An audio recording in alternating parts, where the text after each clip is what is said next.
El pasado 19 de diciembre se anunciaba que tras una breve batalla con el cáncer de páncreas, Terry Hall, vocalista principal de The Specials, había muerto. Por lo que decidimos hacer este video que sirva por un lado como humilde tributo a su carrera y a la vez que nos aventuramos a hacer nuestro primer video donde no hablaré de un género relacionado directamente con el rock. Así que... ¡ayúdame, Dios mío! Esta vez tampoco nos centraremos en explicar al detalle qué es este género en sí, sino más bien dar luces de un sitio y momento en la historia donde este género, el ska, dejó de ser una música de baile exclusivamente jamaiquina y del Caribe y pasó a ser un fenómeno universal, con una estética definida y letras cargadas de crítica social y política.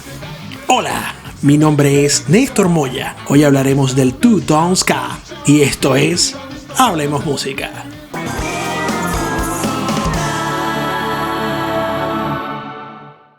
Después de la Segunda Guerra Mundial, tras muchos bombardeos, las ciudades de Inglaterra quedaron destruidas. Sí, ya sé, otra movida musical que floreció en Inglaterra.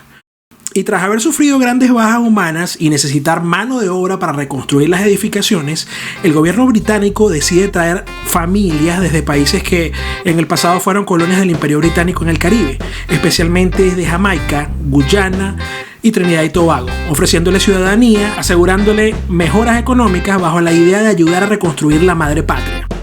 Estas personas son conocidas como la generación Windrush, en honor al barco que trajo a estas personas en Inglaterra en 1948, el HMT Empire Windrush. Obviamente, esta inmigración y la correspondencia que tenían estas personas con sus familiares en sus países de origen importaron mucho de su cultura y en el caso que nos interesa a nosotros, la música. Como hemos hablado antes en otros videos, Inglaterra era un crisol de movimientos juveniles y subculturas, y era solo cuestión de tiempo que alguna de estas adoptara estos sonidos como el reggae, el rocksteady y el ska como suyos. Entonces muchos jóvenes ingleses, sobre todo dentro de los llamados mods, punks y skinheads, pasaron por un proceso que empezó desde adquirir el gusto por estos géneros que trajo esta emigración, a luego comprar discos de música hecha en Jamaica, hasta producir música similar desde la propia Inglaterra. Pero a pesar de esto, como pasa con casi toda emigración, las cosas no fueron color de rosa para esta comunidad afrocaribeña, que empezó a recibir la típica frase antimigrante de que llegaron para quitarnos los trabajos, pasando por ser prohibida su entrada a trabajos, iglesias y bares por el color de su piel, su procedencia y su acento, hasta sufrir en todo el territorio inglés intolerancia explícita o atentados contra la vida de las personas de color por influencia de grupos de extrema derecha como la Liga de Leales al Imperio, la Liga de Defensa Blanca o el Partido Laborista Nacional principalmente. Bajo este panorama, en la ciudad de Coventry, un joven tecladista llamado Jerry Dammers, luego de haber pasado por distintas bandas de música negra como el soul o el propio reggae, decide fundar su propia banda de reggae, pero con una decidida intención antirracista, por lo que intencionalmente reclutó a músicos de distintas razas y background musical, porque en sus propias palabras, para mí no era bueno ser antirracista si no involucraba a gente negra. Entonces lo que The Specials trataba de hacer era crear algo que estuviese más integrado. Esta integración es más lógica si entendemos que su vocalista Terry Hall, el guitarrista Roddy Radiation y el baterista John Bradbury no solo eran blancos, sino que venían de bandas de punk rock, mientras que su otro vocalista Neville Staple y su guitarrista rítmico Linemal Golding eran músicos de origen jamaiquino con raíces musicales bastante afianzadas en los géneros propios de Jamaica. Entonces, ya fundados como The Automatics o The Coventry Automatics, en 1977 cambian su nombre a The Specials a.k.a. y les he ofrecido el puesto de teloneros en una gira con los papás de los helados del punk rock, The Clash. Al ellos ser testigos de la velocidad y energía de las presentaciones de la banda de Joe Strummer, deciden repensar un poco su sonido, acelerar sus composiciones y adoptar los clásicos temas del ska jamaiquino de los años 60, pero tocarlos de manera más agresiva. Adoptan como uniforme de la banda la estética de los Rude Boys jamaiquinos, que eran los fans del ska original en los años 60, que a su vez inspiraban su vestimenta en los mafiosos como Al Capone. En vista del éxito que estaban cosechando en 1979, entran al estudio para grabar su tema Gangster, que es una inspiración libre de un tema de Prince Buster llamado Al Capone. La idea era lanzar la grabación en un disco de 45 RPM, de manera independiente como estaban haciendo las bandas de punk rock, pero lo que Dammers y los suyos no tomaron en cuenta era que los discos de vinil necesitaban un segundo tema para rellenar la otra cara del disco. y al no tener suficiente dinero para grabar otro tema, le ofrecen a su amigo, el guitarrista Neil Davis, el espacio de la cara B del disco, así que con la ayuda de John Bradbury, baterista de los Specials, y el saxofonista Barry Jones, graban apurados este track instrumental a medio camino entre la composición y la improvisación, que titularon y que firmaron como The Selector. Habiendo causado bastante sensación en vivo en la gira inglesa con The Clash, el single llegó al puesto 6 del top británico, lo que hizo que las grandes disqueras se interesaran en ellos. Es entonces cuando Chrysalis Records les ofrece un contrato para hacer un disco. Pero Jerry Dammers, el ideólogo detrás de la banda y de todo el movimiento, declinó la invitación y propuso en cambio un acuerdo de distribución exclusiva de 15 singles que ellos entregarían anualmente a Chrysalis Records y que producirían bajo su propio sello llamado Two Tone Records. Y bajo este sello lanzarían no solo los álbumes de The Specials, sino también de otros artistas de similar estética, sonido y concepto que por 2 años reinarían las listas de éxitos, así como también lanzarían la banda sonora de un documental realizado en 1981 por el director americano Joe Mazot llamado Dance Craze, que se centra en toda la movida two-tone y muestra escenas de conciertos de todos los artistas de la disquera. Dammers y el bajista de The Specials Horace Panther, con la ayuda del diseñador gráfico John Teflon Sims, se encargaron de crear el arte de los discos y todo lo relacionado a la disquera, centrándose en el uso de imágenes en blanco y negro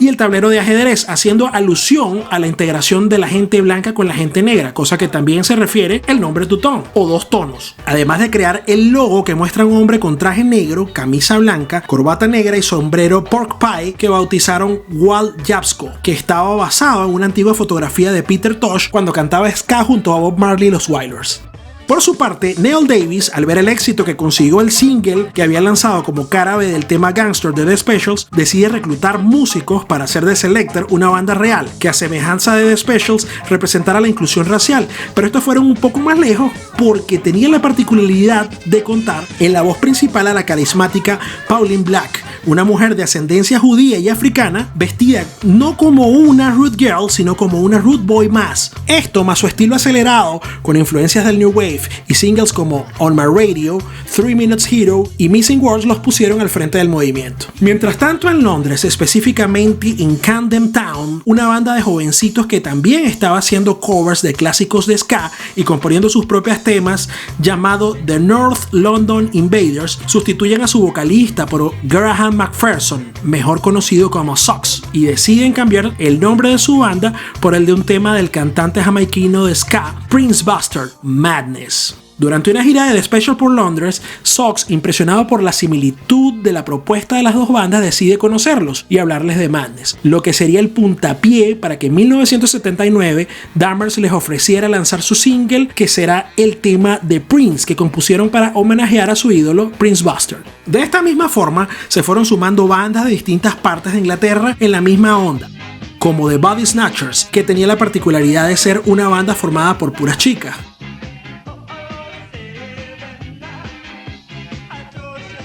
Bad Manners, liderados por un carismático y maníaco vocalista llamado Buster Blood Vessel.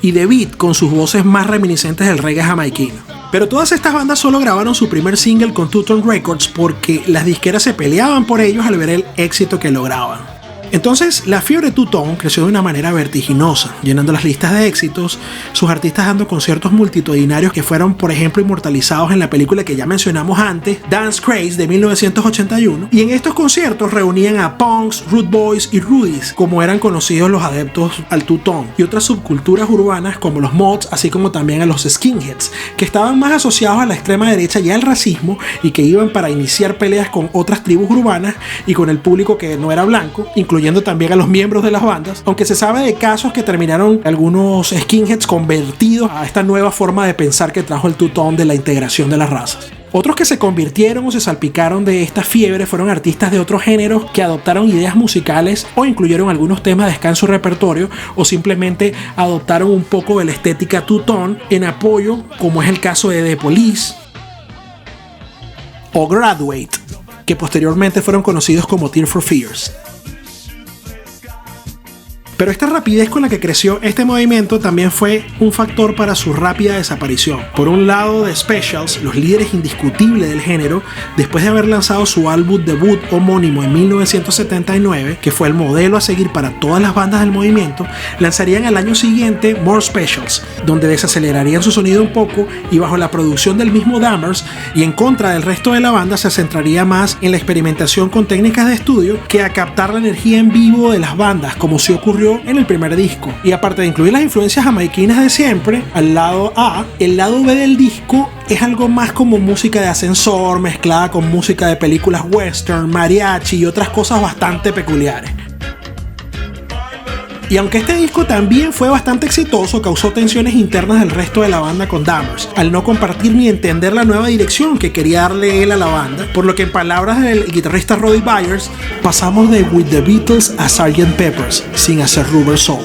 Esto, como era de esperar, se llevó a la separación de los miembros clásicos de la banda, luego de grabar su obra maestra, el single Ghost Town de 1981. Paralelamente, Madness, quizás los que siempre tuvieron más appeal comercial de la manada, al no ser una banda integrada racialmente y sus letras contener muy escaso contenido social, graban su tercer álbum en 1981 titulado Seven o 7, que se empezaba a alejar bastante de su sonido original Two Tone y acrecentar su sensibilidad pop, coincidiendo con su periodo de mayor éxito, así que seguirían por ese camino en los siguientes discos. En 1982, The Selectors se disuelven y le seguirían de vida al año siguiente. Y en 1985, después de lanzar In The Studio, un disco firmado por The Specials que grabó solamente Jerry Dammers con el baterista John Bradbury como únicos miembros originales, Two Tone Records caería en la bancarrota y cerrarían sus puertas para siempre. Porque a pesar de haber logrado un éxito internacional con este último álbum que tenía como single principal el himno Free Nelson Mandela, que fue lanzado en plena era del apartheid en Sudáfrica, los miembros de Two Tone Records han reconocido en distintas declaraciones que ellos no solo no sabían cómo llevar una disquera, sino que no querían hacerlo. Pero aunque a mediados de los años 80 se había extinto por completo todo el concepto Two Tone, en el resto del mundo la mecha se había encendido para que, inspirados por esta segunda ola de ska, desde el underground distintos músicos empezaran la tercera ola de ska, con bandas como The Toasters, Fishbone, No Doubt, The Mighty Mighty Bosstones, Sublime, Real Big Fish, Goldfinger, entre otros, solamente desde Estados Unidos. Por Latinoamérica nos representaría los fabulosos Cadillacs de Argentina, Desorden Público desde Venezuela, La Maldita Vecindad desde México, o también la Tokyo Ska Paradise Orchestra desde Japón. Pero esto podría ser material para otro video. El legado del Two Tone no solo se quedó ahí. En la ciudad de Coventry, en Inglaterra, que fue el epicentro de toda la movida Two Tone, se considera esta música y todo este concepto como patrimonio cultural, al punto que en 2010 se abrió el Two Tone Central Museum Café and Venue en Coventry University Students Union. Y luego fue mudado en 2011 a Two Tone Village in Stoke, en Coventry, que incluye un espacio de exhibición y un muro del Salón de la Fama de la Música de Coventry.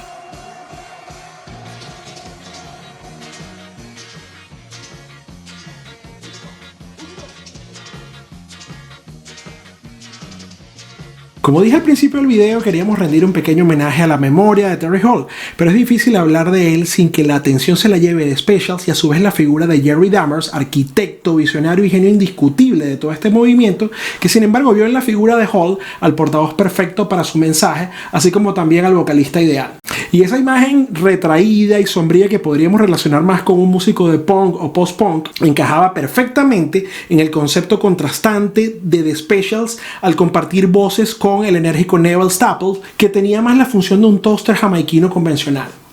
Esta actitud sombría no era una pose o una cuestión de imagen. Realmente Terry Hall estuvo toda su vida batallando con la ansiedad, la depresión y periodos de adicción a las drogas prescritas y un intento de suicidio debido a una infancia difícil, pues fue un niño abusado, inclusive fue rescatado de una red de prostitución infantil a los 12 años. Quizás su aporte más destacable luego de la salida de todos los miembros originales de The Specials es cuando Hall, junto al guitarrista Lionel Golding y Neville Staples, también en las voces fundan The Funboy Tree. Es decir, los tres frontman, por decirlo de alguna manera, forman este proyecto, pero alejándose del sonido two-tone, en una onda más new wave. Uno de sus éxitos de este proyecto es el tema Our Lips Are Sealed, que fue más un exitoso en su versión original a cargo de la banda pop new wave totalmente femenina The Go-Go's de 1981, que como anécdota interesante, Hall escribió la letra del tema en su época cuando The Specials estaba de gira con las Go-Go y tuvo un romance con la guitarrista de estos, Jane Wilding, quien hizo la música. La letra hace referencia a mantener el affair en secreto porque Hall tenía una relación en ese momento. Lo cierto es que luego de pasar por The Funboy Tree, pasó por distintas bandas de New Wave y Pop que fueron cada vez menos exitosas en proporción al desvanecimiento de la popularidad del New Wave al acercarse a la década del 90. Sin embargo, como dije antes, en los 90 es que empieza a resonar la tercera ola de ska que recogía el testigo de las bandas two-tone, y muchos artistas de esta nueva época estaban más que orgullosos de mostrar de alguna forma la profunda influencia de este movimiento, y qué mejor manera que usar la imagen más relacionada con The Specials, que es la cara de su vocalista icónico. Por esta razón, distintos artistas clave de la década de los 90 y los 2000 invitaron a Hall a aparecer desde colaboraciones vocales hasta meros cameos en videoclips y conciertos. Por último, Hall en 2008 anunciaba una reunión, gira y posible grabación de The Specials con 6 miembros originales, con la notable ausencia de Jerry Dammers, quien en un principio no les permitió usar el nombre al ser el dueño de este,